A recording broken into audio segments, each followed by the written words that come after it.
So ayun, good morning mga kaharot. Ato, maglalakad tayo papunta sa Dalampasigan sa tabing dagat. Kasi nagkayayaan na magkakaroon tayo ng banana boat. First time natin sumakay ng banana boat, kaya sulitin natin ang bawat oras, bawat segundo sa pagsakay sa banana boat. So ayan, tamang video muna tayo dyan mga kaharot, tamang paliwanag. Eto nga pala ang aking kasama, si OBR. Pulang-pula, parang birthday. So yan, makikita nyo mga kaharot, madalang ang tao. Kasi nga, private ata to.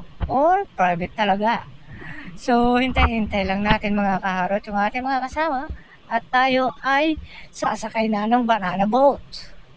Siyempre, bago tayo sumakay ng banana boat, kailangan meron tayo suot na life jacket para safety tayo sa pagsakay sa banana boat. So, ayun na nga mga kaharot, na una natin ang video, si ate nag-aayos ang kanyang buhok. Gandang-ganda siya sa pag-aayos ng kanyang buhok. So, kita-kits mga kaharot, kapag nandun na tayo, nakasakay sa banana boat.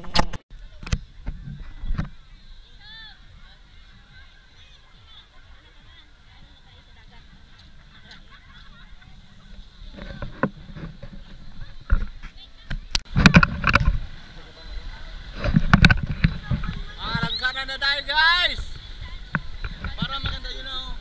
Taglang na tayo. Tumaw! Hindi maganda kami sa banana boat.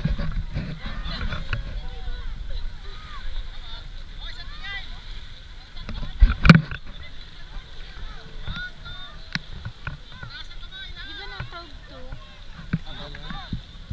Dito nataog.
ilalim.